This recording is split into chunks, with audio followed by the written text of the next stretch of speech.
E aí, meus amigos, minhas amigas, agora é o vídeo de João 3. Esse ficou um pouquinho maior. Algumas anotações, do que aconteceu em João 3. Teve uma conversa aqui entre Nicodemos e Jesus. E Jesus disse assim: é preciso nascer de novo para ver o reino de Deus. E eles estavam conversando e Nicodemos estava com dificuldade de entender as coisas que Jesus estava falando. Mas mesmo assim, Nicodemos conseguia reconhecer que Jesus tinha algo diferente, que Jesus estava sob o poder de Deus. Ele era diferente de muitos outros líderes da igreja que queriam prender Jesus, queriam matar Jesus, queriam condenar Jesus. Nicodemos via algo divino em Jesus. E mesmo assim ele tinha dificuldade de entender as coisas que Jesus falava nessa conversa que eles tiveram, né? Aí Jesus também diz assim: se vocês não acreditam quando falo das coisas do mundo, como vão crer quando eu falar das coisas do céu?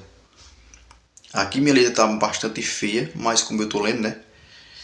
Vocês vão conseguir entender aí. Então Jesus está falando a Nicodemos que não adiantava muito, ou seria insistente demais Jesus falar sobre coisas do céu, né? Coisas espirituais, que são coisas mais difíceis de compreender do que as coisas do mundo, né? Coisas naturais.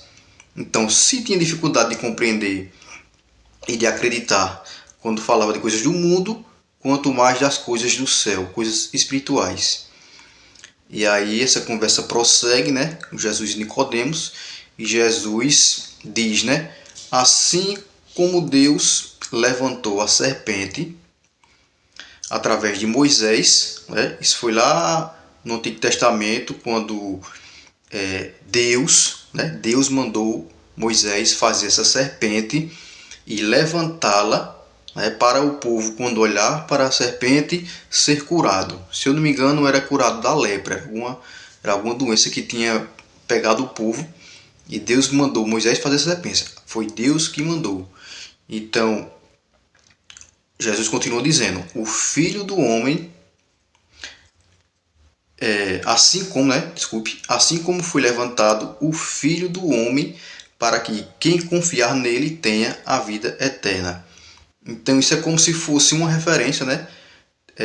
Dessa serpente que Moisés levantou.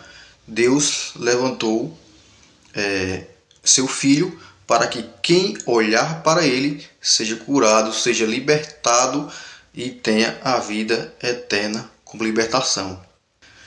E Jesus continua dizendo, né? A luz veio ao mundo, mas amaram as trevas, porque suas ações eram ímpias.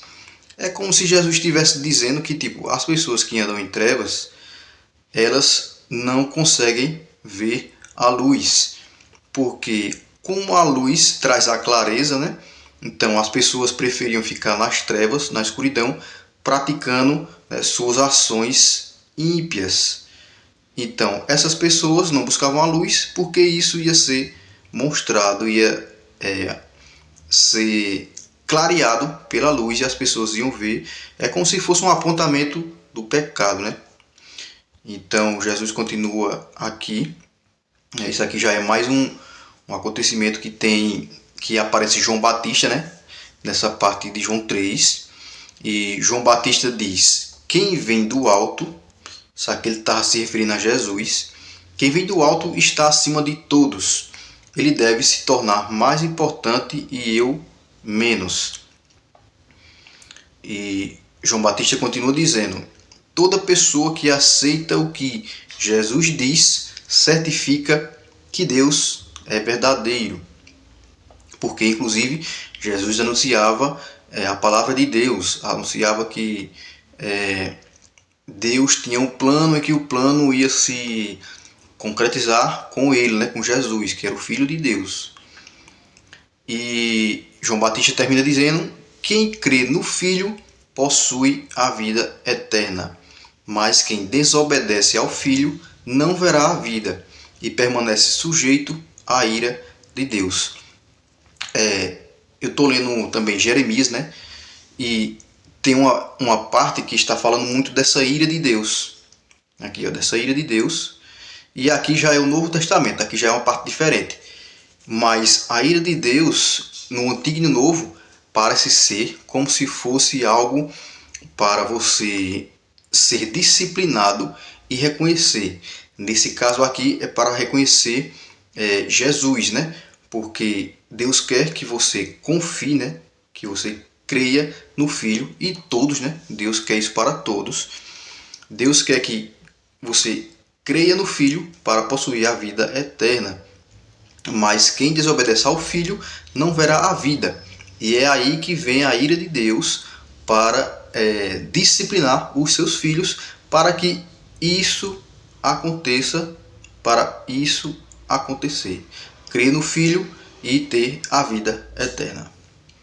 Então, basicamente é isso, capítulo de João 3.